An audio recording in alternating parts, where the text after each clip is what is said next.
저와 함께 새 정부의 내각을 이끌어갈 국무총리 후보자는 한덕수 전 국무총리이십니다. 한편으로는 영광스러우면서도 매우 무겁고 또 큰 그런 책임을 느낍니다.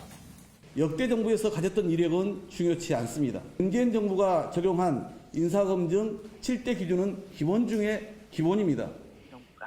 그 발목 잡기가 아니라 진정한 검증을 해주시기를 바랍니다.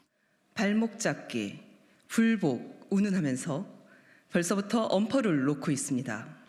하지만 오히려 한덕수 후보자에 대한 여러 의혹이 국민 뒷목을 잡고 있습니다. 그거는 뭐 각 장관 후보는 후보대로 또 총리 후보인 저는 저대로 하여튼 충실하게 이제 인사청문회에 응해야죠.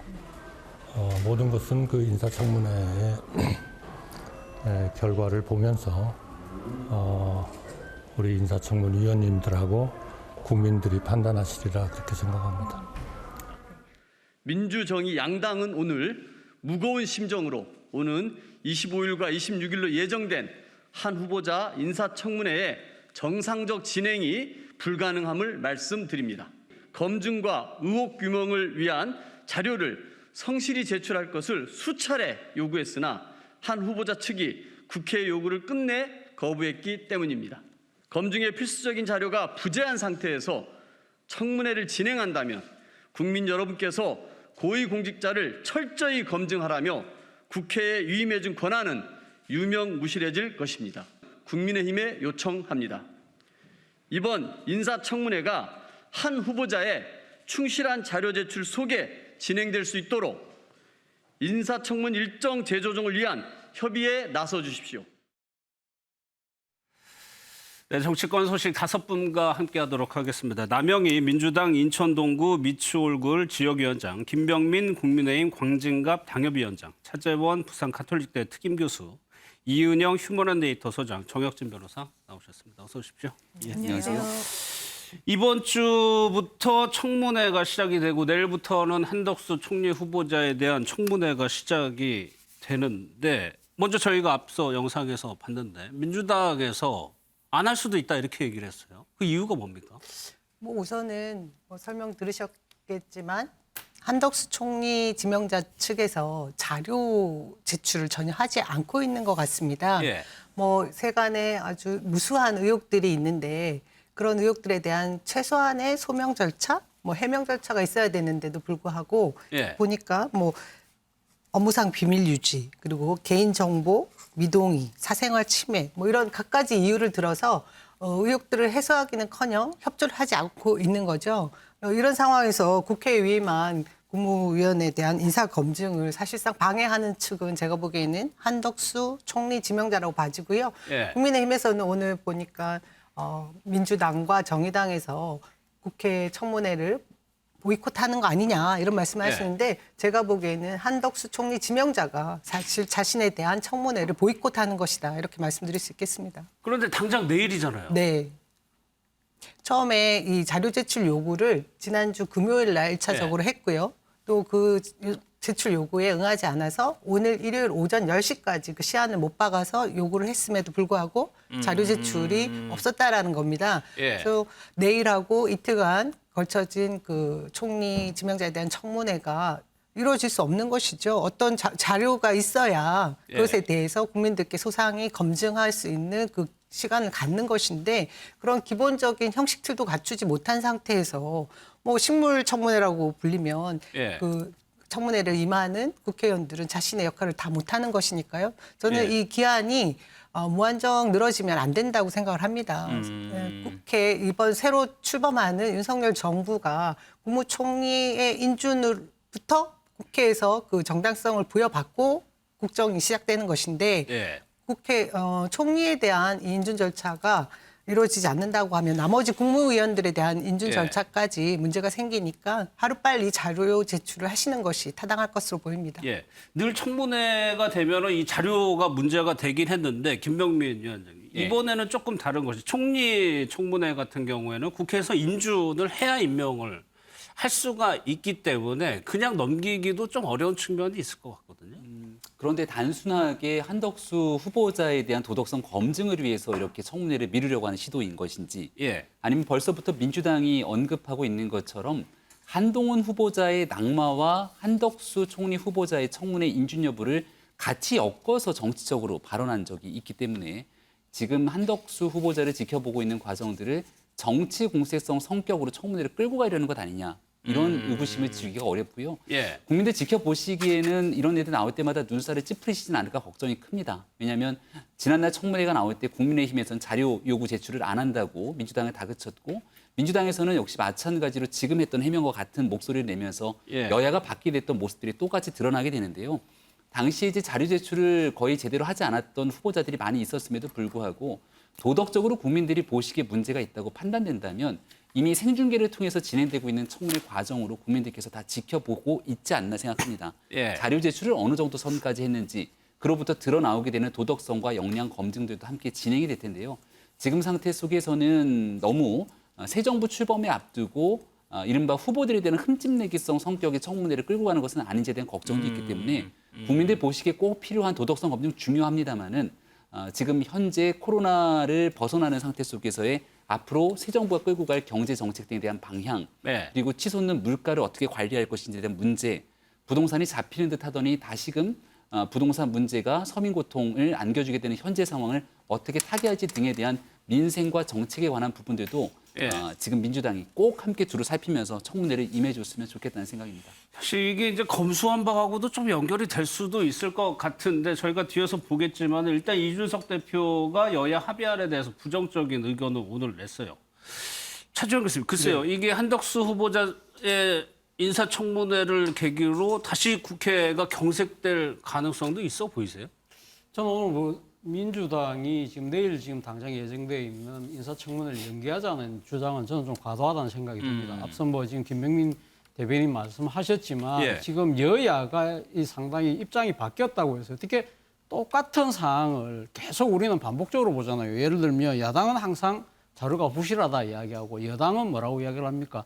좀 요구가 가다하다고 이야기하는 장면이 이번에도 똑같이 지금 되풀이되는 장면이잖아요. 예. 그렇다고 한다면 이러한 부분들이 상당히 어떻게 보면 좀 판에 박힌 듯한 모습 이런 부분들을 좀 탈피했으면 하는 바람이 분명히 저뿐만 아니라 많은 국민들이 갖고 있을 것 같은데요. 사실 지금 한덕수 후보를 둘러싼 여러 가지 의혹들은 많지 않습니까? 지금 보도된 것만 하더라도 이 지금 고액의 지금 자문료를 받은 부분이라든지 또 사회이사에서 활동을 하면서 이해 충돌의 문제라든지 그리고 또 자산 가격이 공직자 퇴임하고 난 뒤에 거의 2배 이상 증가했던 부분들. 예. 그리고 그리고 또 부인의 미술품과 관련된 부인이 지금 화가인데 이 지금 그림을 상당히 지금 재벌 기업들에게 팔았다는 부분들. 이 정도만 제가 생각했을 때 민주당이 꼼꼼하게 따지고 든다고 하더라도 충분히 저는 후보에 대한 결격 사유, 적절 여부를 충분히 저는 검증할 수 있을 거라는 청문회를 열어가지고. 예, 그렇게 예. 한다고 한다면 국민들이 그러면 그동안 나왔던 의혹들 진실인지 아니면 가짜인지 예. 이 정도는 충분히 저는 판단할 수 있을 거라는 생각이 듭니다. 그렇기 때문에 앞서 말씀하신 것처럼 민주당이 이렇게 갑자기 지금 연기하자는 것 자체가 그동안 검수완박이라는 그쪽에 너무 매몰돼 있어서 검증에 대한 이 청문회에 대한 준비가 부족했던 거 아니야? 이렇게 많은 사람들이 생각할 수 있다는 것이죠. 그리고 또 하나는 아까 방금 말씀하신 것처럼 지금 한동훈 후보자와 관련된 여러 가지 연계를 통해서 정치적인 공세를 하는 듯한 예. 모양새로 비출 수 있다. 그런 측면에서 본다고 한다면 저는 민주당이 사실은 원래 여야가 합의된 일정이라고 한다면 그 합의된 이 일정 속에서 최선을 다해서 뭔가 켜는 모습을 보여준다고 한다면 이것이 생중계로 중계되는 만큼 국민들이 나름대로 판단할 수 있는 기준은 저는 충분히 확보할 수 있으리라 생각이 듭니다. 예. 여러 가지 의혹들에 대해서 청문회를 기다리고 있는 분들도 꽤 있을 거예요. 지금 정호영 보건복지부 장관 후보자, 한동훈 법무부 장관 후보자 청문회가 관심을 좀 모으고 있는데 영상을 보고 한번 좀 얘기를 나눠보겠습니다. 편입학 과정은 공정하였고 어떠한 형태로든 부당한 요청이나 압력도 없었습니다. 앞으로 있을 인사청문회에서도 다시 한번 제기된 모든 의혹에 대해 보다 자세히 해명하겠습니다. 시민단체에서 후보자님 의혹 관련해서 그 고발을 했고 경찰이 수사에 들어갔다는 그 기사가 나왔는데 혹시 어떻게 대응하실 건지?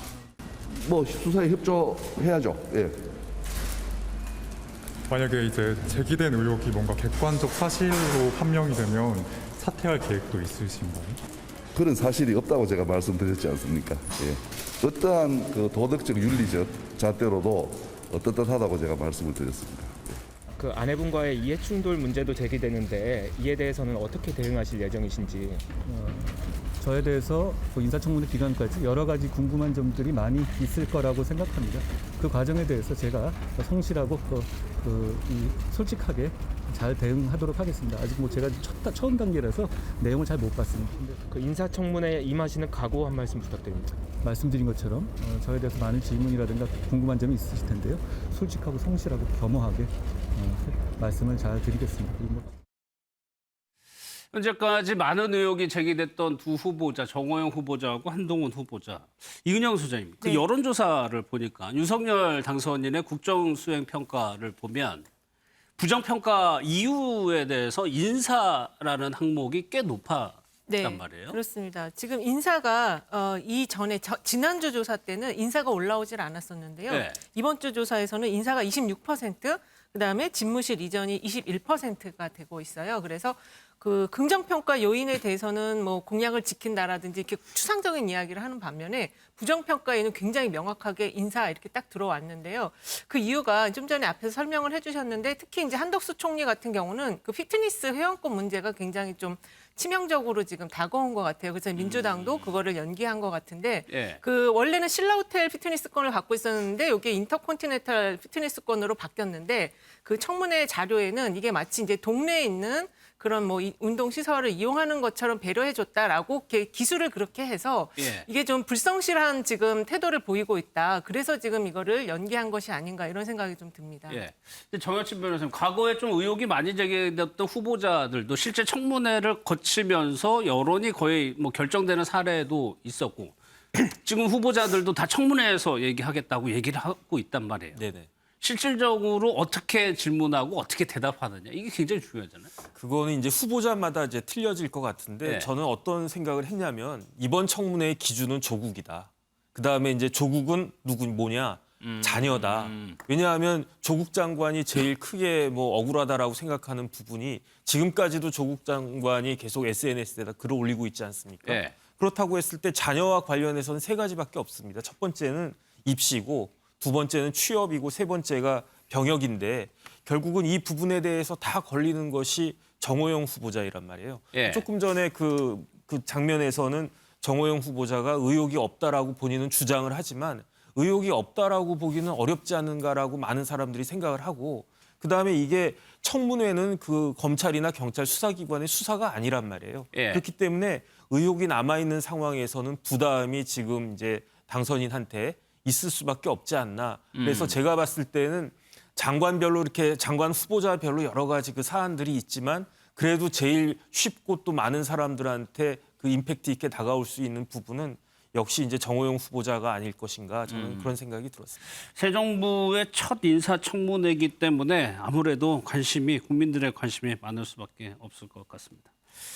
다음은요. 수면 아래로 이제 이 문제 거의 해결된 거 아닌가 싶었는데 오늘 다시 좀 불거지는 것 같습니다. 권수한방 문제인데 그 내용으로 넘어가겠습니다.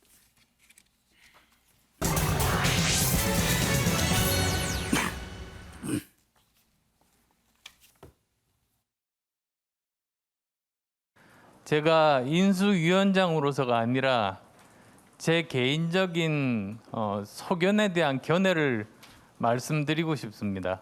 만약에 검찰의 많은 권한들이 경찰로 이렇게 보내게 되면 그럼 경찰에 대해서 그런 그 견제와 균형은 어떻게 되는 것인가 이런 문제가 사실은 남습니다.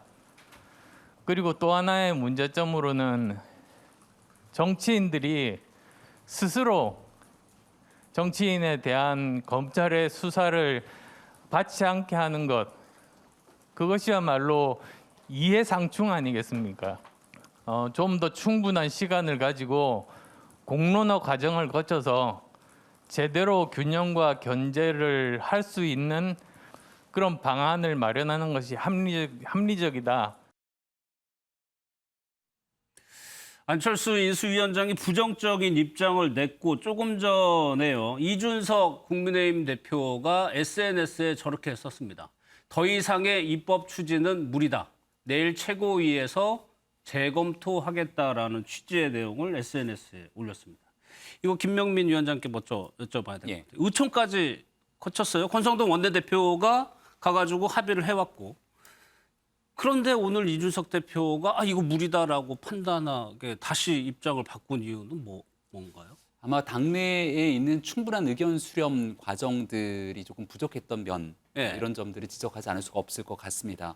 그러니까 금요일에 이제 오전에 발표가 되고 그 이후에 의총을 통해서 최종적인 의견들을 좀 수렴했던 것 같습니다만은 당내에 있는 국회의원들 전체뿐 아니라 지금 한동훈 후보자의 목소리가 조금 다른 목소리가 나오기도 하고 조금 전에 안철수 위원장이 언급했던 내용들처럼 그토록 시급하게 4월 내에 이 검수완박에 관한 내용들을 완전하게 처리하고 통과시켜야 될 시급성이 있는 것인가에 대한 문제 제기들이 여러 경로를 통해서 전문가들을 통한 비판의 목소리가 커지고 있습니다.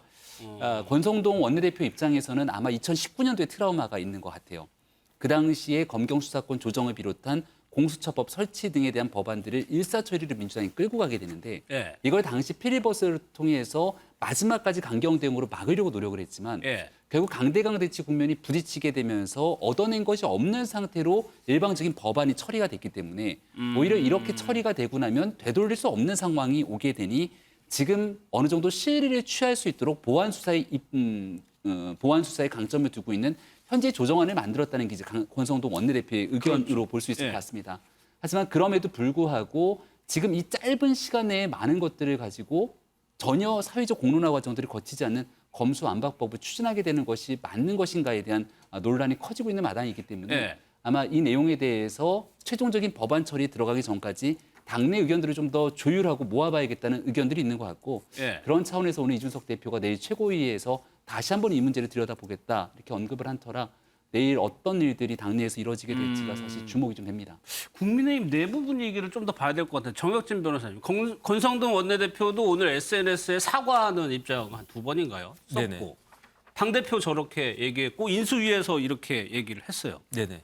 국민의힘 내부에서는 이 합의안에 대해서 절대 받을 수 없다는 분위기가 셌던 건가요, 주말에? 뭐 제가 국민의힘 소속도 아니고 그쪽 사람들은 뭐 김병민 위원장 정도밖에 잘 몰라가지고 잘 모르겠지만 그런데 저는 그런 생각까지는 들지 않는 것이 검수완박이라고 하는 것이 이념적인 선언이 있지만 더 중요한 것은 각칙이라고 보여지거든요. 그 디테일의 중요성이 있는 건데 그게 뭐냐면 법률 아니에요. 그래서 지난번에 민주당에서 형사소송법 개정안이라고 법률안이 딱 나왔을 때 검사들은 물론이고 변호사들은 경악을 했어요. 그렇게 경악한 변호사들 중에는 무슨 보수적인 변호사들뿐만 아니고 민변도 포함해서 그랬거든요. 4월 21일 날 변협에서 토론회를 주최를 했는데 그때 어떤 형소법 학자 나와가지고 살다 이런 날림공사 같은 법률안 처음 본다라고 그랬단 말이에요. 그러니까 심지어 양양자 의원까지도 그 법률안을 꼭 꼼꼼히 봤더니 이거는 도저히 강행할 수 없다. 그래가지고 그 협조를 못하겠다. 안건조정위원회에서. 그렇게 이야기하지 않았습니까? 그런데 제가 합의문을 봤는데 8개 조항이잖아요. 그런데 4월 28일이나 29일 날 개정하겠다라고 하는 법률안은 그 합의문에 봤을 때는 딱 3조항밖에 없더라고요. 검찰청법 4조하고 형사소송법의 197조의 3, 그다음에 245조의 7. 그런데 이거는 이제 선언은 그 자체로서 의미가 있다라고 보여지지만 요번에 만약에 그 새 법률안만 조정이 된다라고 하면 이게 무슨 검수완박인가? 제가 봤을 때 검찰 권한 별로 거의 줄어든 것도 없지 않는가? 이런 생각이 들어서 만약에 이제 이런 부분들이 그 권성동 대표에 대해서 좀 비난을 하는 것은 이거를 그 원칙에 대해서 너무 쉽게 합의해 준 거 아니냐라는 그 의미인 것 같은데 세부안으로 보면 오히려 권성동 의원보다는 박홍근 대표가 더 그 민주당 쪽에서 비난받을 것이 아닌가 저는 그런 느낌이 들었습니다. 자세하게 보면 일단은 지금 민주당에서는 국민의힘 당대표가 저렇게 일단 얘기를 했단 말이에요. 그러면 합의 파기로 보고 있는 분위기가 어떻게 지금 받아들이고 있는 건가요? 아직까지 뭐 합의 파기로까지 가지 않는 것인데 일단 예. 법 제안에 있어서 정확한 좀 세부 항목들에 대한 얘기들은 이견이 있습니다. 민주당 내부에도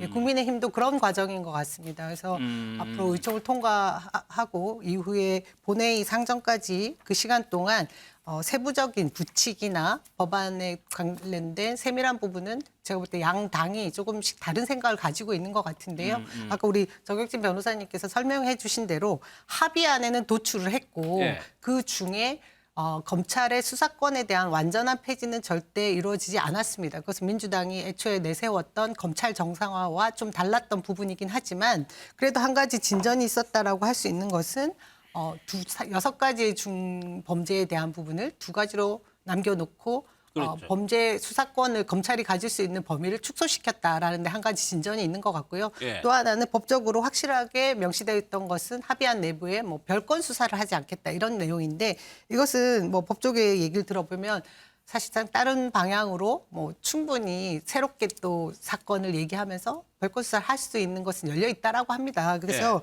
저는 이 상황에 대해서 뭐라고 말씀드리기는 그렇고 이 역사적으로 굉장히 드물게 여야가 합의한 중재안이 통과됐다라는 것에 의미를 먼저 부여를 해야 될 것 같고요.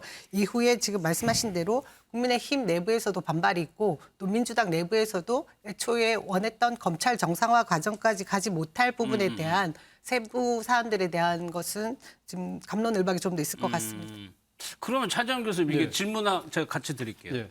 이게 합의를 흔들 정도의 것은 아니고 양 당이 이제 지지자들을 설득하는 과정의 일환이라고 봐야 되는 겁니까? 저는 그렇게 이해를 하고 싶습니다만 오늘 지금 뭐 이준석 당대표까지 나선 상황인 거 보니까 자칫 판이 깨질 수도 있겠다는 그런 우려가 또 드는 게 사실입니다. 사실 예. 어제 한동훈 후보자가 이 지금 중재안에 대해서 상당히 부정적인 입장을 냈을 때만 하더라도 제가 생각했을 때 인지상정의 차원에서 충분히 할 수 있는 이야기다. 왜? 본인이 평생을 검찰에 몸담았고 특수수사통으로 커왔던 분이지 않습니까? 예. 그렇기 때문에 검찰의 수사권을 박탈할 경우에는 우리 사회의 그 악을 체결하는 데 상당히 문제가 생길 수 있다. 본인은 그럴 수 있죠. 그리고 또 본인이 지금 현직 검사장이잖아요. 그리고 검찰 조직이 전부 다 사실상 이렇게 강하게 반발하는 상황에서 본인이 무조건 박수를 칠 수 없는 상황이죠. 그럼에도 불구하고 본인이 지난번에 이야기했던 야반도주라는 식의 그런 이야기는 하지 않았거든요. 네. 그러니까 톤다운을 나름대로 하는 걸 보면 아마 향후 지금 입법 과정에서 약간 국민의힘의 여러 가지 주장들에 대해 힘을 실는 것이 아닐까라는 정도로 생각했었는데 오늘 지금 그 안철수 위원장이어서 이준석 당대표까지 최고위에서 다시 제의를 하겠다는 식의 이야기를 했다고 한다면 예. 저는 그걸로 인해서 만약 이번 합의가 깨질 경우에는 저는 윤석열 정부에게도 결코 도움이 되지 않을 거라는 생각이 듭니다. 왜냐하면 사실은 지금 국회의 시간이거든요. 지금 인수위나 다음 지금 당선이 있는 시간이 아니라는 겁니다. 그러니까 지금 여야가 그것도 각 당에서 지금 그러니까 최고 의결기구라고 할 수 있는 의원총회를 통해서 합의가 통과된 사안을 지금 그러니까 인수위나 당선인 쪽에서 감나라 배나라 식으로 놓는 것 자체가 어떻게 보면 지금 윤석열 정부가 가장 깨고 싶어 했던 소위 말하는 청와대 정부, 그러니까 국회가 청와대 출상소가 되는 부분을 그러니까 없애겠다는 건데 그것이 재현될 수 있다는 우려가 생길 수밖에 없지 않습니까? 그리고 또 한편으로는 앞서 이 남 위원장께서 잘 말씀하셨지만 여야가 이렇게 상당히 극한적인 대립을 하다가 극적 타협을 했다. 결국 우리 정치에 있어서 완성도 완패는 또 어느 한쪽이 그런 식으로 가면 그거는 결코 좋은 상황이 아니거든요. 그렇다고 한다면 여야가 나름대로 한 발씩 양보를 해서 타협을 했다고 한다면 향후 입법 과정에서 여러 가지 또 논란이 있을 수 있겠죠. 또 미비한 점들도 저는 충분히 채워갈 수 있다. 그리고 지금 또 이 홍준표 의원이 그 이야기를 했더라고요. 이번에 지금 이 법이 그러니까 된 거에 대해서 이 검찰의 업보다 이런 이야기를 했는데 사실은 국민의힘 내부에서도 사실 검찰개혁이라는 큰 원칙에 동의하는 분들도 꽤 있을 겁니다. 왜냐하면 검찰에 대한 신뢰가 워낙 바닥이기 때문에 이 부분에 대해서 어떻게 정치권이 어떤 식으로든 국민의 대의기관이 나서야 된다는 그 부분에 대해서 저는 국민의힘이 제대로 된 행보를 했다는 생각이기 때문에 이 부분에 대해서는 내일 이 최고위가 과연 어총결의를 뒤집을 수 있는지 모르겠습니다만 저는 그 정도까지 안 나가길 나름대로 바라고 있습니다. 예. 거기에 추가해서 당선인 대변인이죠. 배현진 대변인이 지난 22일 그러니까 합의가 됐을 때 냈던 입장과는 조금 다른 입장을 오늘 또 냈습니다. 그 얘기까지 한번 들어보겠습니다. 검수완박 여야 합의 관련해 가지고요. 지금 법조계에서도 그렇고 그 당선인의 입장을 좀 묻는 의견들이 많더라고요. 이게 기존에 당선인께서 검찰총장 재직할 당시에도 그리고 검찰총장 사퇴할 당시에도 이제 검수완박은 부패 완판이다 이래가지고 좀 반대 의사도 명확히 말씀을 하셨고 그런데 이제 최근에 이제 좀 침묵이 길어지다 보니까 네, 윤석열 대통령 당선인은 이 일련의 과정들을 국민들이 우려하시는 이 모습들과 함께 잘 듣고 잘 지켜보고 있습니다. 그리고 취임이 얼마 남지 않았는데 취임 이후에 헌법 가치를 수호하기 위해서 대통령으로서의 책임과 노력을 다할 것입니다. 보신 것처럼요. 배현진 대변인이 이렇게 얘기했어요. 우려하시는 모습과 함께 잘 듣고 있다. 그리고 취임 이후에 헌법 가치를 수호하기 위해서 책임과 노력을 다하겠다. 이게 이은영 소장님, 네. 22일 날 인수위에서 나왔던 입장은 원내에서 중재안 수용된 것에 대해서 존중한다라고 했다가 조금 부정적인 단어들이 많이 사용됐거든요. 그런 것 같습니다. 그 이전에 그 존중한다라는 입장 나오기 전에 거부권은 언제든지 대통령이 되면 행사하겠다. 특히 예. 검수완박과 관련해서는 행사하겠다라는 입장을 밝혔었고요. 특히 이제 이 합의가 된 사항에 대해서 그 모든 주체가 지금 다 불만을 토로를 하고 있어요. 여당은 여당대로 지금 그러니까는 민주당은 중수청의 시계를 못 박지 않았다. 그다음에 이제 국민의힘의 경우는 그 보안 수사권을 우리가 지켜냈다. 하지만 당원들은 그거에 대해서 왜 합의를 해줬냐. 여기에 근본적인 문제 제기를 하고 있고 예. 검찰도 지금 총장과 고검장이 사퇴한 속에서 평검사들이 이거는 정말 문제가 많은 법이다라고 불만을 토로하고 있기 때문에 예. 인수위의 입장은 이제 대통령이 되었을 때 지금은 다 충분히 듣겠지만 대통령이 되었을 때 이 관련 법안이 올라온다면 거부권 행사하겠다라는 입장을 말씀을 저 안에 다 내포가 되어 있는데 지금 당장 그걸 표면적으로 말은 못하는 상황인 것 같아요. 왜냐하면은 지금 다음 주에부터 있을 인사청문회가 예. 굉장히 그 대통령의 그 국정 수행 평가에 안 좋게 영향을 미칠 가능성이 높은데 저것까지 지금 부정적으로 얘기를 해서 논란을 커지게 만들면 지금 지지율이 거의 30%대 떨어지기 직전이거든요. 예. 그래서 지금 현재는 말을 좀 부드럽게 지금 순화했고 공론의 장을 만들면서 대통령이 되었을 때는 거부권의 카드를 나는 항상 쥐고 있다. 이거를 지금 전달을 한 것 같습니다. 글쎄요. 김병민 위원장이 보시기엔 저 발언을 어떻게 해석하세요? 헌법 가치 수호를 취임 이후에 발언했다는 것은 얼마 전 인수위에 이용호 위원이 얘기했던 내용들과 거의 좀 맥이 같은 상황이 아닌가 싶습니다. 무리하게 검수완박법을 나중에 추진하게 되면 그 이후에 대통령 취임 후에 거부권 행사에 대한 발언들이 아마 얼마 전 기자회견 과정 속에서 있었던 것 같은데 예. 그런 내용에서 대통령으로 할 수 있는 충분한 헌법가치 수호의 역할들을 하겠다라는 언급들을 하게 된 것 같고요. 또 나머지 배현진 당선인 대변인이 앞서서 얘기했던 모든 의견들을 잘 경청하고 수렴하고 있다는 것은 지난 금요일부터 토요일 오늘에 이르기까지 전체적인 여론이 썩 좋지 않은 것들을 피부로 다 체감을 하고 있을 겁니다. 예. 그리고 이 과정에서 하지만 당선인이 직접적인 언급을 꺼내기 시작하게 되면 오히려 국회와 충돌과 마찰이 더 심해질 수 있는 과정들이 있기 때문에 굉장히 조심스럽게 말을 아꼈다고 생각을 하고요. 예. 애당초부터 이 검수완박 논란이 있을 때 당선인과 정쟁이 한가운데에서 문제가 커지지 않도록 조정하기 위한 그 발언 수위에 대한 언급들이 저는 있었다고 생각을 하는데 겸허하게 과정들을 쭉 지켜보면서 오히려 이 문제는 사실 국회가 풀어야 될 문제지 않습니까? 그렇죠. 국회에 있는 의원들의 의석 숫자가 현재 적더라도 국민의 의견들을 경청해 가면서 문제를 잘 풀어주기를 바라는 마음까지 좀 담아낸 것이 아닌가 싶습니다. 하나만 더 여쭤볼게요. 국민의힘 당내에서 의사결정 프로세스가 어떻게 되는지 좀 궁금한데 의총에서 그걸 추인을 했어요. 원내대표가 합의하고 의총에 네. 추인했는데 최고위에서 다시 재검토를 하라고 얘기를 지시를 할 수가 있는 겁니까? 의총의 문제를 최고위원회에서 아마 안건을 올려갖고 하는 상황들은 아닐 거라고 생각을 하고요. 예. 기타 현안 논의 등을 통해서 최고위원회에서 충분히 당이 중요한 현안 사항이기 때문에 다뤄서 얘기를 나눠볼 수는 있겠죠. 과거에도 자유한국당 시절이었던 거로 기억하는데 원내대표가 최종 합의를 하고 와서 다시금 의총에서 그 내용이 틀어졌던 경우들도 있고 네. 또 이런 내용들이 최종적인 합의가 됐다 하더라도 국민적 여론의 벽에 직면하게 되면서 수정, 보완 과정들을 거치게 되는 사례들도 있기 때문에 아마 이런 모든 총체적인 내용들을 최고위원회에서 좀 공간을 열어두기 위한 정치적 행위들을 하는 것이 아닌가 싶습니다. 예. 합의문 자체를 가지고 만약 그대로 밀어붙이게 된다면 오히려 또 다른 후폭풍이 나타날 수도 있기 때문에 오히려 예. 권성동 원내대표가 어떤 의미를 가지고 합의했는지에 대한 권성동 원내대표의 의미들을 좀 잘 살리면서 전달하면서도 예. 국민들과 전문가가 우려하고 있는 지점들을 국민의힘이 어떻게 보완해야 될지 이 부분에 대해 최고위가 정말 막중한 책임을 회의에 떠안게 됐다고 생각합니다. 예, 짧게 덧붙이면은 이제 프로세스는 그렇게 된다고 하더라도 지금 이준석 당대표가 저거를 내가 한번 해결해 보겠다. 제 부위를 붙이겠다라고 하는 것 자체가 당원들이 일단은 선뜻 용납을 또 못하는 부분이 있는 것 같습니다. 왜냐하면 지금 윤리위에 해부된 상황에서 본인의 지금 앞날도 풍전등화거든요. 그런 속에서 그 문제도 있군요. 그 문제가 같이 겹쳐 있기 때문에 이준석 당대표가 저거를 해결할 거라고 보기도 좀 어렵고 신뢰하기가 좀 어려운 분위기가 지금 국민의힘 내부 상황이 아닌가 생각이 됩니다. 예. 그러면은 지금 일단 정혁진 변호사님 여야 합의가 유지되고 있는 상황이니까 네네.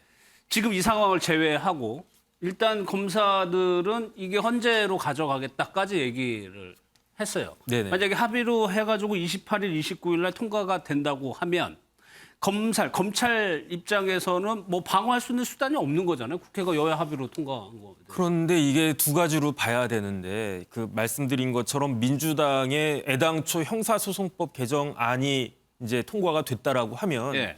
그러면 헌법재판소에서 위헌법률 심판이나 아니면 헌법 소원을 제기할 수 있을 것 같았는데 왜냐하면 이제 위헌법률 심판 같은 건 재판의 전제성이 필요하니까 뭐 어쨌든 재판하는 과정에서 그게 될 것 같은데 그런데 제가 조금 전에 말씀드린 것처럼 검찰청법 4조하고 형사소송법 그 두 조문만 바뀐다라고 하면 거기에서 특별하게 위헌성이 있는 것은 제가 봤을 때 없거든요. 아, 그래요? 근데 그 네. 내용 보면 아주 심플합니다. 검사가 직접 수사를 할 수 있는데 새로 추가로 별건 수사할 수 없다. 그 말은 뭐냐면 기존에 수사하던 사건에서 단일성과 동일성을 해치지 않는 범위 내에서만 예. 수사할 수 있다. 이렇게 되어 있기 때문에 이게 무슨 위헌적인 그 여지가 있느냐. 이제 물론 이렇게 볼 수는 있어요. 그 합의문 1조에 어떻게 되어 있냐면 검찰의 직접 수사권과 기소권은 분리하는 방향으로 한다. 이런 규정이 있단 말이에요. 예. 그런데 이게 완전하게 분리가 돼서 지금 그 헌법 12조 3항이나 그런 영장 청구권 같은 문제가 현실적으로 형사소송법에 반영이 됐을 때 그때야 이제 위헌 소송 뭐 운운할 수 있는 거지 아직 그거 전혀 바뀌지 않을 텐데 못하러 위헌 할 수 있는가 저는 그런 생각이 들어서 오히려 꼼꼼하게 보면 볼수록 민주당 그 지지자들 층에서는 더 불만이 높아지지 않을까 저는 개인적으로 그렇게 생각이 듭니다. 알겠습니다. 일단 끝난 것 같았는데 일단 내일 국민의힘 최고위까지는 한번 좀 봐야 될 것 같아요. 당선인 관련 소식 하나 더 살펴보도록 하겠습니다. 오늘 취임 후에 한 달 동안 서초동에서 이제 용산을 출퇴근할 것 같다라는 얘기인데 그 내용으로 좀 넘어가겠습니다.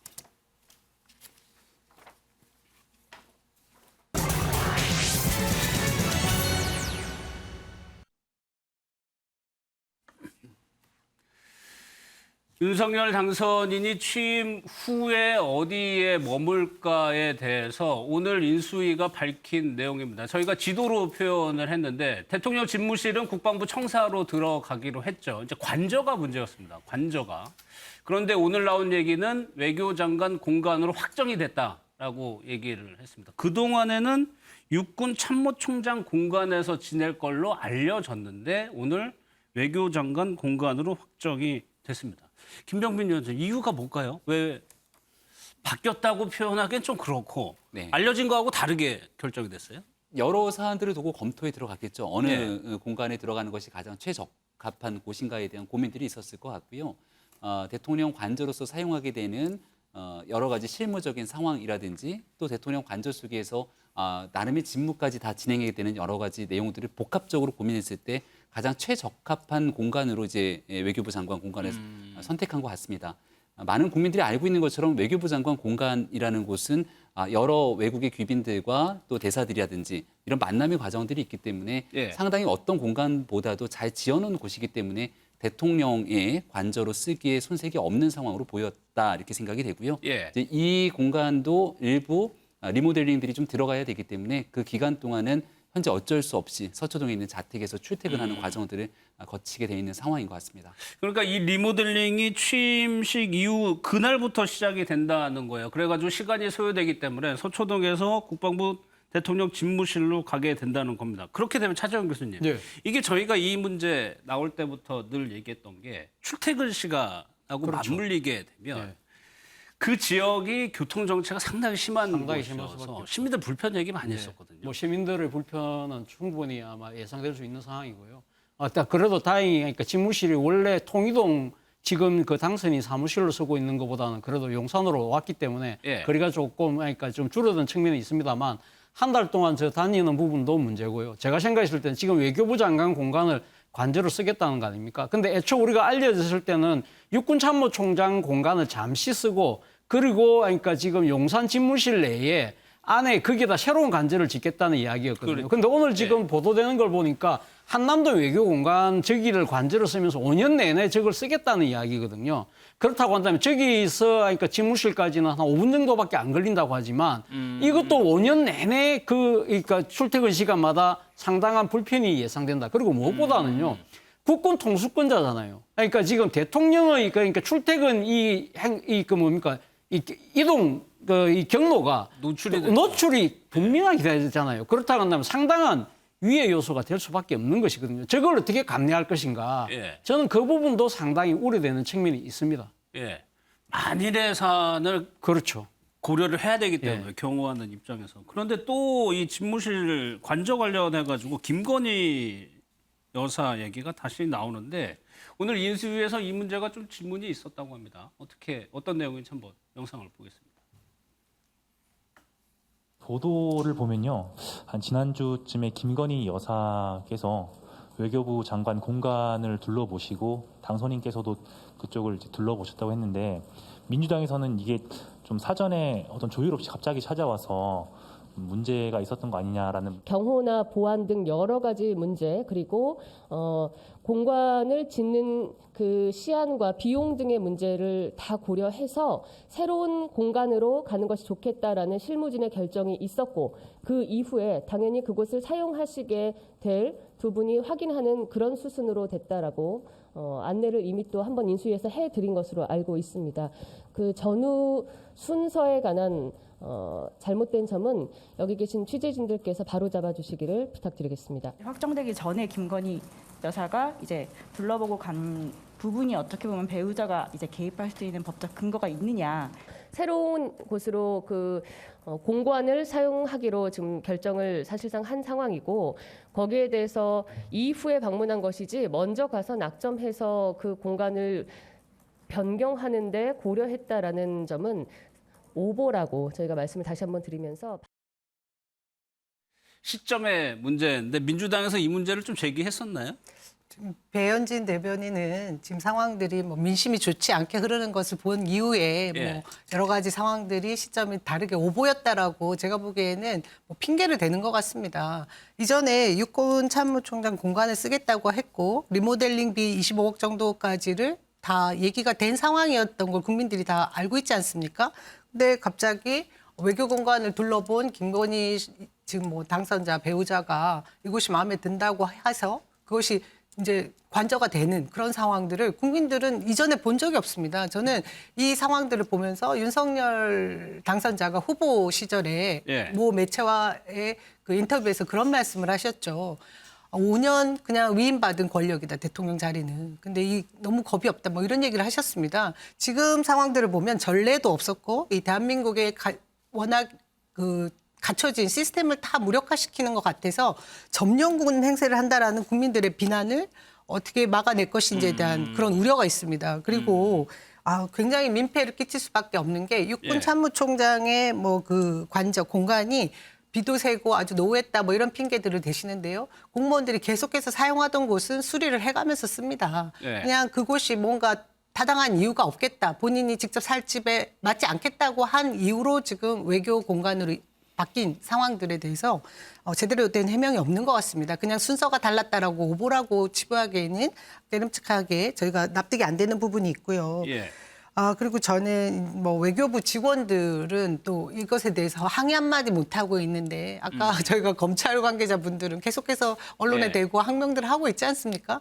이 상황들이 지금 대한민국에 이전에 없던 이 새로운 질서를 낳고 있는 것 같아서 굉장히 안타깝고 유감입니다. 예.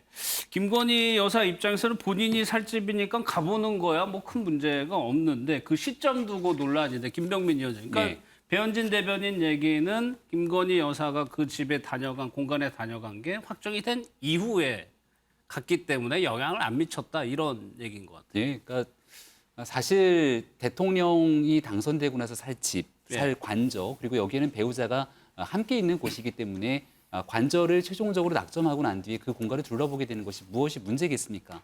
근데 민주당 입장에서는 당선이 되고 난 윤석열 당선인의 대상으로 김건희 여사에 대한 정치 공세성 성격의 발언을 끊임없이 이어가고 있죠.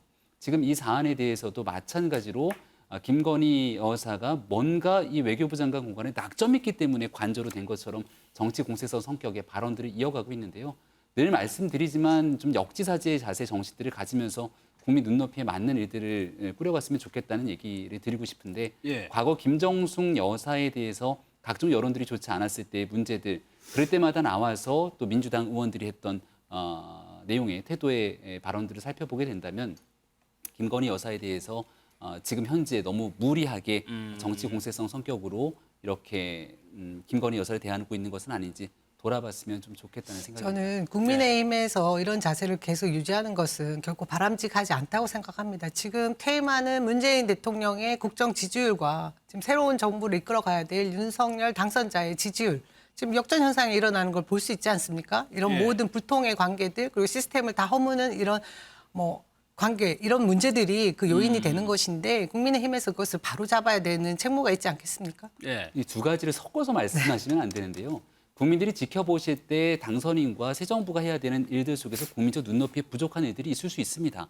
한 갤럽 여론조사를 보니까 인사에 대한 문제라든지 조금 더 보완하고 잘했으면 좋겠다고 생각되는 지점들 당연히 국민의힘과 새 정부가 추려서 가야 되는 건 맞는 일입니다만 예. 이 내용들을 김건희 여사를 끌어들이면서 정치 공세성으로 자꾸 가게 되는 것이 과연 바람직한 일이냐를 다시 한번 말씀드리는 것이고요. 예. 이 얘기를 드리는 이유는 지난해 여름부터 한번 곰곰이 생각해 봤으면 좋겠습니다. 민주당의 당대표를 비롯해서 엑스파일 운운하고 김건희 여사가 후보자의 배우자이던 시절부터 얼마나 정말 입에 담기 힘든 정치 공세를 펼쳐나갔고 그 내용들이 사실이 아닌 것으로 드러났음에도 불구하고 그 다음에는 주가 조작 등 또 다른 단계로 넘어가서 계속되는 문제 제기를 하지 않습니까? 예. 이 정도 사안들에 대해서 만약 민주당 방식으로 했다면 지금 오늘날 이 순간까지도 국민의힘은 김정숙 여사의 옷값을 가지고 계속 얘기를 해야 되는 상황이 아닐까 싶습니다. 제가 잠깐만요. 김건희 여사의 많은 의혹들, 요거 한 번씩만 하세요. 이제. 학력 위조, 마지막입니다. 경력 부풀리기, 도이치모터스 주가 조작에 관련된 부분 지금 사실이 아니라고 확인된 게 하나도 없는데 지금 김병민 위원장님께서 그렇게 말씀하시는 건 과한 억측 아니십니까? 도이치모터스에 네? 관련돼서 숱하게 말씀을 수사를 드립니다만은 하고 이미 있지 않은 2년 검찰이 넘게 문제입니다. 수사를 했던 상황들 속에서 오히려 민주당 정치인들과 관련된 내용들 똑같이 동어 반복되는 얘기들 드리는 것도 참 송구합니다. 알겠습니다. 여기까지 하고 지방선거 얘기로 넘어가도록 하겠습니다.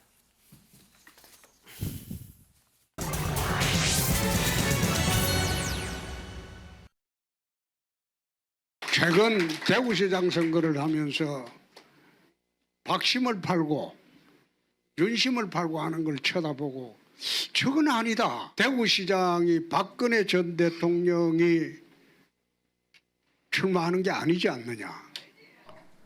대구시장이 만약 홍준표가 앉아 있으면 대통령이 함부로 할 수 있겠습니까? 국회가 마음대로 할 수 있겠습니까? 행정부 장관들이 전행을 할 수 있겠습니까? 제가 정치 27년 하면서 쉽게 뭐 되는 게 없어요.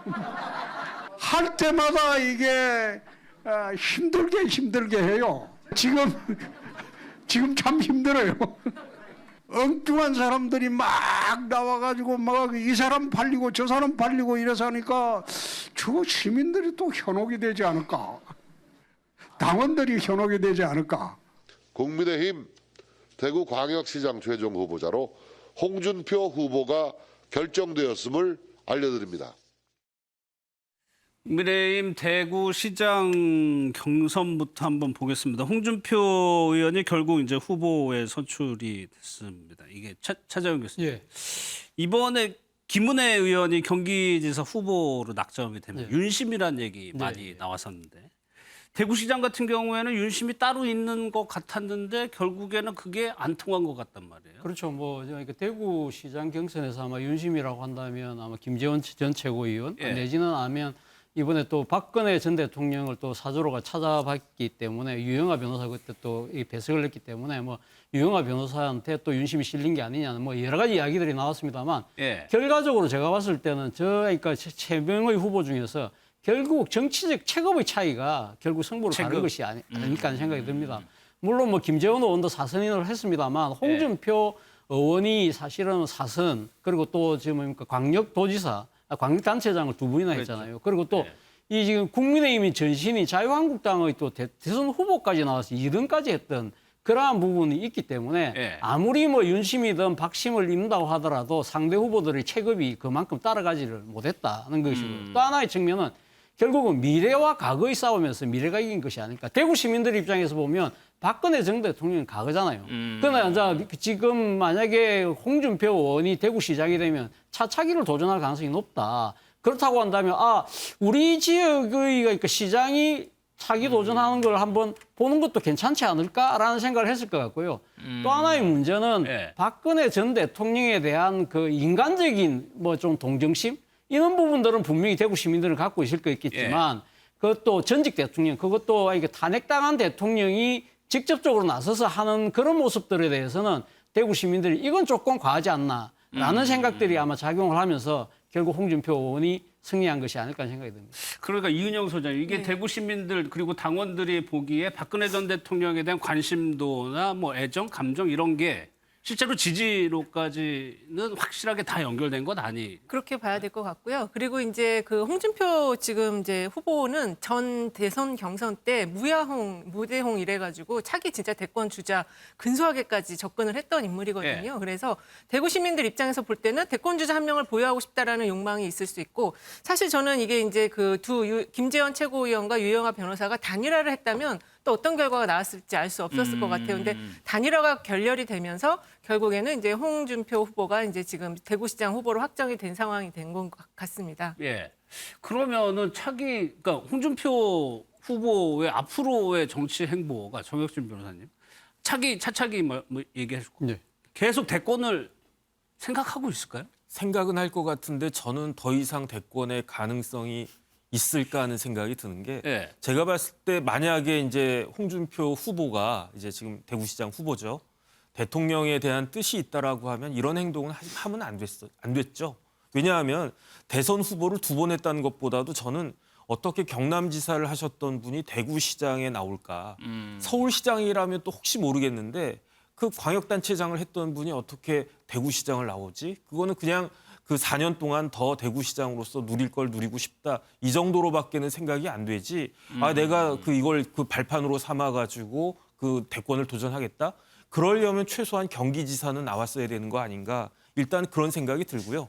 그다음에 그럼에도 불구하고 이렇게 압도적으로 이긴 거는 김재원 후보나 유영하 후보가 너무 약체였던 것이 아닌가 그런 생각이 들고 그다음에 이제 박근혜 전 대통령에 대해서 측은지심이야 많은 사람들이 대구 시민들이 갖고 있었을지 몰라도 더 이상 박근혜 전 대통령은 정치인은 아니지 않습니까? 그렇기 때문에 박근혜는 박근혜고 유영하는 유영하고 이제 이런 부분들에 대해서 대구 시민들이 그냥 고육지책으로 홍준표 후보를 선택한 거 아닌가 저는 그렇게 생각합니다. 그렇게 보기보다는 이제 그 지난 대선 경선 때 홍준표 후보의 최대 약점이 당원의 지지를 많이 받지 못했다는 점이거든요. 그래서 자신의 향후 미래 진로를 고심했을 때 당원의 지지가 강하게 그 안착이 되는 게 나에게 필요하다 이런 생각을 분명히 했을 것 같아요. 그리고 그 국내힘에서의 가장 핵심 지지층이 많은 곳은 역시 대구입니다. 그래서 대구시장이라는 거를 선택을 한 것으로 저는 생각이 듭니다.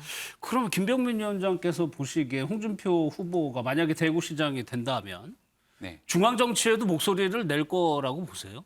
윤석열 당시 이제 대통령이 돼 있겠죠 그때는. 어디에서 뭘 하든지 간에 요즘은 이 휴대전화와 SNS를 통해서 언제든지 메시지를 발신할 수 있고 또 홍준표 지금 후보 정도의 스피커라면 많은 언론들이 귀 기울여서 그 내용들을 보도하지 않습니까? 그렇겠죠. 아마 중앙 정치에서 일어나고 있는 일이 순항하게 되면 홍준표 후보의 목소리가 커질 일은 별로 없을 거라 보고요. 만약에 여론이 중앙 정치, 특히 국민의힘에 대해서 다소 부정적인 인식이 커지게 된다면 그때 쓴 목소리를 내는 스피커로서 역할하면서 존재감을 과시하지 않을까 이런 생각이 들고 다만 정혁진 변호사님 얘기 속에서 좀 어느 정도 의미를 찾을 수 있는 것은 민주당의 이재명 고문 같은 경우도 차기 정치에 복귀하기 위해서는 전당대회를 통한 당권을 거머쥐어야만 과거 문재인 전 대통령의 모델로 갈 수 있다 이런 얘기가 나오지 않습니까? 안철수 위원장에 대해서도 경기지사 나가는 것 아니냐 언급을 했던 상황들이 있지만 당으로 돌아가겠다라고 언급했던 내용들도 다 다음번 총선을 앞두고 있는 전당대회의 당권을 통해서 그다음 총선에 어떤 영향력을 행사하는지가 가장 중요한 키 포인트로 볼 수 있기 때문에 그런 지점에서는 중앙정치와 다소 거리가 멀어질 수밖에 없는 게 물리적인 현실이라고 봅니다. 알겠습니다. 또 저희가 앞서 이광재 의원과 인터뷰를 나눴는데 국민의힘 강원도지사 후보에는 김진태 전 의원이 됐죠. 그 영상도 한번 좀 보도록 하겠습니다. 김진태 후보. 총 득표율은 58.29%입니다. 다음은 황상무 후보. 총 득표율은 41.71%입니다. 정치 신인 가산점 10%를 반영하면 최종 득표율은 45.88%입니다. 국민의힘 강원도지사 최종 후보자로 김진태 후보가 결정되었음을 알려드립니다. 우리 강원도민 여러분께 정말 감사의 말씀을 드립니다. 이번에 어려운 일을 많이 겪었는데요. 일을 꾸미는 것은 사람이지만 모든 일을 결정하는 것은 하늘의 뜻이다 이런 생각을 많이 하게 됐습니다. 황상무 후보에게도 위로의 말씀을 전합니다. 이광재 후보와 이제 동갑내기입니다. 저나 그 이광재 후보나 정말 우여곡절 끝에 또 이렇게 본선에 오르게 됐으니 정말 멋진 승부, 도민들의 선택을 한번 받아봤으면 좋겠습니다. 그럼 김 후보님이 좀 더 우위에 있다고 보시는 건 어떤 게 있을지? 저는 군대를 갔다 왔고요. 또 전과가 없습니다. 네, 아버지는... 사실 이 김진태 후보가 결정되기까지 김병민 의원 좀 우여곡절이 있어 단식도 했었고 광주 민주화 운동이었나요? 그 부분에 대해서 사과하라니까 또 사과도 했고요. 최고위원회에서 중재를 하는 듯한 모습을 보였고 당시 과거 5.18 민주화 운동에 대한 폄훼 발언 등에 대한 문제들이 있지 않는가라는 지적들이 있기 때문에 여기에 대한 고개 숙여서 아마 90도로 인사하면서 사과하는 모습, 두 번 다시 그런 일이 없겠다고 얘기를 한 적도 있고요.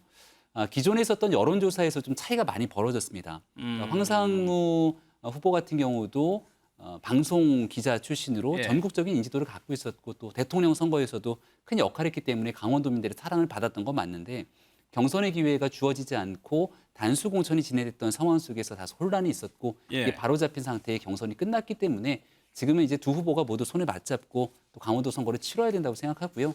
지금 대통령 선거의 기준으로 보면 강원도 선거가 국민의힘의 우세 국면으로 볼 수 있지만 지방선거 여론이 왔다 갔다 하는 건 정말 순식간이기 때문에 강원도에서도 이광재 후보가 워낙이나 경쟁력이 있는 만큼 두 후보가 갈등의 국면 없이 손을 맞잡고 선거를 잘 치러야 되지 않을까 싶습니다. 민주당에서는 서울시장 경선이 관심입니다. 좀 얘기들이 많이 있었죠. 영상을 좀 먼저 보도록 하겠습니다. 아무도 안 가려고 하는. 지금은 2년 현역 국회의원 임기를 포기하고 나가겠다는 거 아닙니까? 국회의장 될 기회도 포기하고 나가겠다는 거 아닙니까? 서울은 새로운 후보를 더 찾아야 합니다. 서울시를 전략 공천 지역으로 결정했습니다. 저는 오늘 서울시장 출마를 공식 보고하고자 합니다. 대선 후보전을 뛴다는 각오. 최선의 선택은 송영길 전 대표의 대승적 결단이 아니나 서울시장 후보로 나가는 거를 그만두겠다라고 했으면 정말로 많은 사람들이 박수를 쳤을 거라고 생각을 하거든요. 부동산 실패에 책임 있는 분을 공천했습니다. 그런데 서울에서는 전 당대표를 탈락시키겠다고 합니다. 이게 무슨 고무줄 잣대입니까? 오직 김진애만이 오세훈을 꺾을 수 있습니다. 서울시장이라는 자리가 그러니까 여의도의 오래된 올드한 정치인들을 별로 안 좋아해요. 어제 우리 당은 서울시장 경선을 100% 국민 경선으로 결정했습니다. 73년생 5살 소리 아빠 저 박주민 여러분과 함께 이 불안들을 해결해 나갈 자신이 있습니다. 기회를 주십시오. 결국에는 3명의 후보가 경선을 하기로 확정이 됐는데 남영희 위원장 그 사이에 우여곡절도 있었고 말들이 참 많았어요. 네. 왜 그랬을까요? 서울시장 선거가 네. 진짜 그만큼 중대한 선거이기 때문에 이런 우여곡절 뭐 여러 가지 과정들을 겪었다라고 말씀드릴 수 있지만 저도 사실 좀 이해가 안 됩니다.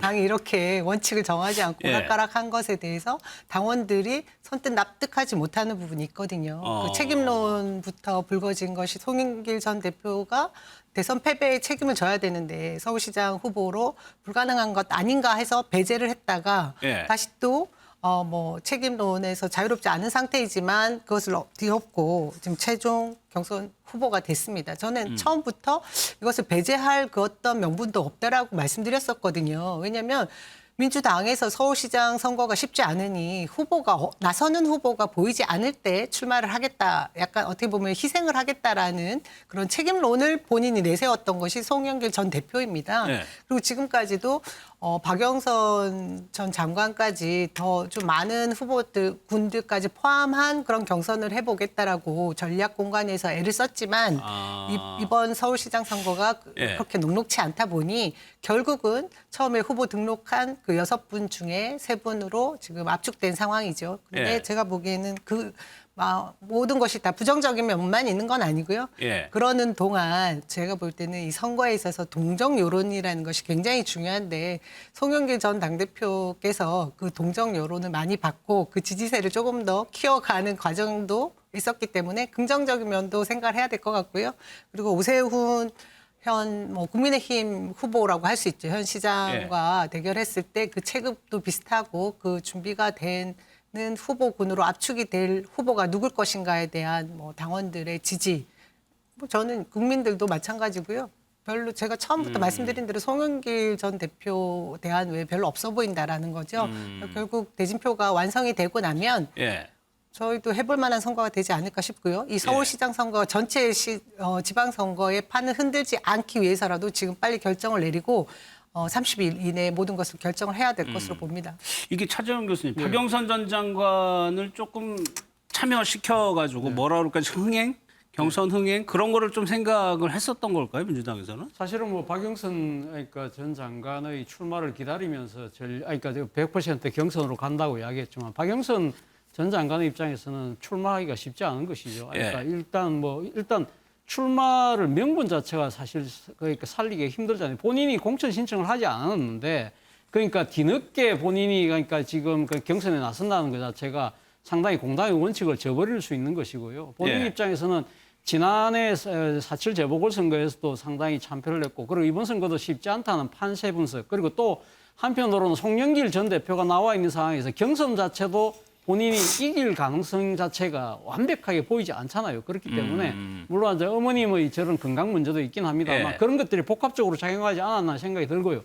그런데 결과적으로 지금 이 송영길 그리고 박주민, 김진애 전 의원 3명이 지금 붙는 형국인데 누가 봐도 지금 송영길, 박주민 현역 의원들이 우세할 가능성이 높잖아요. 근데 문제는 뭐냐면 아까 지금 남영희 위원장 말씀하신 것처럼 30일 전에 그러면 이것이 끝나느냐. 만약에 이 결선 투표가 있을 경우는요, 30일을 넘어간다는 게 문제라는 겁니다. 30일, 그러니까 지금 이 예정된 선거일정에 하면 만약에 지금 한 명이 과반을 득표하지 못했을 경우에는 5월 1일 이후로 넘어갈 경우에는요, 보궐선거를 할 수가 없어요. 그러니까 그렇죠. 그렇게 되면 그러니까 지금 박주민 의원이 있는 은평이든, 그러니까 송영길 의원이 지금 있는 계양이든 그 지역 유권자들은 1년 동안 국회의원이 없이 지내야 되는 거예요. 그러면 그런 부분들이 상당히 정치적 마이너스가 되고 또 한편으로는 만약에 송영길 후보가 후보로 최종 낙점됐을 경우는 제가 지난 시간에도 말씀드렸지만 계양을 주민들 입장에서는 정말 황당한 상황이 생기는 거죠. 인천에 지금 지역구 의원이 서울시장 출마를 하기 위해서 가고 1년 공석되고 또 1년 뒤에는 보궐선거 하는데 자신들이 낸 세금으로 한다? 이런 부분들이 상당히 아마 본선에서는 아마 상당히 발목을 잡는 그러한 요소가 될 가능성이 있을 겁니다. 그러니까 말씀하신 대로 이번에 후보로 나가게 되면은 국회의원의 경우 그것이 보궐선거를 치러야 되는데 현재 확정된 것만 5곳이라고 합니다. 그런데 이은영 소장님, 여론조사 이재명 후보가 이제 보궐선거에 나오는 얘기가 있나 봐요. 이걸 네. 물어본 조사가 있네요. 그렇습니다. 이 리얼미터가 오마이뉴스 의뢰를 받아서 18, 19일 날 경기도 주민 예. 812명 대상 조사를 했는데요. 보궐선거 출마에 대해서 일반 시민들은 도민들은 반대 의견이 57.5%로 높았어요. 찬성이 37.5인데 민주당의 지지층은 찬성이 68.8, 반대가 24.8입니다. 그래서 좀 예. 당내와 그 시민들의 여론이 좀 다른데 지금 이제 이런 그 공천하는 과정에서 이 지도부의 리더십이 흔들리는 모습을 보여주면서 과연 민주당 지지층이 이재명 후보가 이번 선거에 나가면 승리할 수 있을까라는 그런 의문을 자꾸 갖게 되거든요. 그래서 예. 그 보궐선거 출마하는 거에 대해서 반대 여론이 좀 살짝 더 높아질 수도 있다. 저는 그런 생각을 해봅니다. 사실 이게 정혁진 변호사님 김은혜 의원이 이제 의원직을 내놔야 되겠다. 거기가 경기 성남 분당이잖아요. 그러니까 여기 안철수 위원장 얘기도 나오고 이재명 뭐 후보 얘기도 나오나 봐요. 네네. 그런데 제가 그 공직선거법을 찾아보니까 네. 국회의원이 단체장에 입후보하려면 선거일 30일 전까지 사퇴를 해야 된단 말이에요. 그런데 그거를 그 막 채우게 되면은 그 조금 전에 차재원 교수님 말씀하셨던 것처럼 그러면은 늦게 사퇴를 하면은 그 어떻게 될까 그런 생각도 사실 들기는 드는데 그런데 누가 봐도 성남시장을 하셨고 경기도지사를 하셨고 그 대통령 후보로 나오셨던 분이 예. 보궐선거에 나가는 건 조금 어색해 보인다 그런 생각이 듭니다. 사실 지금 앞으로도 열려있기 때문에 최대 10곳, 이게 차재원 교수님, 이게 그러니까 재보궐선거도 이번에 지선뿐만 아니라 예. 꽤 의석이 많기 때문에 그렇죠. 이후에 전국에도 영향을 미칠 수 상당히 있을 것 영향을 같아요. 미칠 수 있죠. 그러니까 지금 뭐 압도적인 요소 관계이긴 합니다만 만약에 이 지금 이 미니 이제 그 총선이라고 불리는 이 재보선에서 만약 국민의힘이 상당히 의석수를 나름대로 하니까 늘릴 경우에는 상당히 전국의 주도권을 잡을 수 있는 것이고 반대로 민주당이 그러니까 지금 이 부분에서 상당히 선방을 해낼 경우에는 또 민주당이 또 주도권을 잡을 수 있는 상황이기 때문에 이런 부분들에 대해서 아마 상당히 양당 모두가 당력을 집중할 수밖에 없는 상황이지 않을까 생각이 듭니다. 예. 말씀하시는 현재는 5곳이지만은 이후에 후보 결정에 따라서 최대 10곳까지 재보궐선거, 재선거하는 곳도 있거든요. 재보궐선거가 이뤄질 것 같습니다.